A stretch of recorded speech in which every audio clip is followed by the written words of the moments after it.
मोदी मंत्रिमंडल विस्तार की खबरों के साथ ही यूपी में एनडीए के अंदर भी खलबली मच गई है। विधानसभा चुनावों से पहले सहयोगी दलों को साधने की कोशिश को पीएम मोदी के कैबिनेट विस्तार ने मुश्किल बना दिया है। मंत्रिमंडल विस्तार के सहारे बीजेपी ने अपना दल को साधा तो निषाद पार्टी नाराज हो गई। तो मोदी मंत्रिमंडल विस्तार को लेकर क्या कहा है निषाद पार्टी ने, देखिए ये रिपोर्ट। मोदी मंत्रिमंडल विस्तार को लेकर उसके सहयोगियों में ही तनातनी देखी जा रही है। पारस को मंत्रिमंडल में शामिल होने के लिए बुलाया गया तो चिराग पासवान नाराज हो गए। उन्होंने तो यहां तक कह दिया कि एलजेपी मोदी सरकार के इस फैसले का विरोध करती है। बिहार में तो अभी चुनाव भी नहीं है, इसलिए बीजेपी को चिराग की चिंता भी नहीं है। लेकिन यूपी को लेकर जरूर बीजेपी की मुश्किलें बढ़ती दिख रही हैं, क्योंकि यहाँ विधानसभा चुनाव 6 महीने बाद ही होना है और अभी हाल ही में हुए पंचायत सदस्यों के चुनावों में प्रदेश की जनता ने बता दिया था कि योगी सरकार की कुर्सी सुरक्षित नहीं है। इसके बाद से ही बीजेपी ने प्रदेश में छोटे दलों को साधना शुरू कर दिया।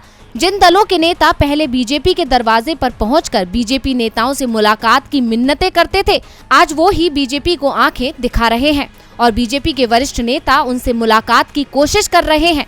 सुहेलदेव भारतीय समाज पार्टी कभी एनडीए का हिस्सा हुआ करती थी, लेकिन ओपी राजभर की ये पार्टी इस बार बीजेपी को हटाने के लिए मैदान में है। राजभर को मनाने की बहुत कोशिशें हुई, लेकिन उन्होंने साफ कर दिया कि जब बात करने का समय था तब बीजेपी के दरवाजे बंद थे। अब हमने बीजेपी के लिए अपने दरवाजे बंद कर लिए हैं। यूपी के एक और क्षेत्रीय दल निषाद पार्टी के साथ तो बीजेपी का गठबंधन 2 साल पहले ही हुआ है, लेकिन इस दल के साथ भी बीजेपी के रिश्ते सही नहीं चल रहे हैं। निषाद पार्टी को साधने के लिए जेपी नड्डा ने संजय निषाद से बात की, लेकिन संजय निषाद के तेवर तल्ख ही बने रहे। वो केंद्र और राज्य में हिस्सा मांग रहे हैं।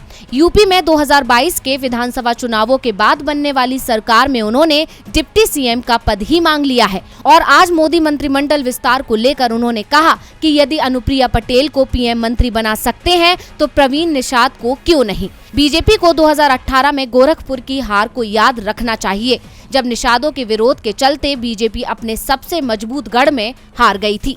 2019 में हमारे सहयोग से बीजेपी को 40 सीटों पर जीत मिली थी। यूपी में निषादों का 160 सीटों का प्रभाव है। यदि बीजेपी ने हमारी मांग पर विचार नहीं किया तो हमें भी बीजेपी के साथ अपने रिश्तों पर विचार करना होगा। डीवी लाइव की रिपोर्ट।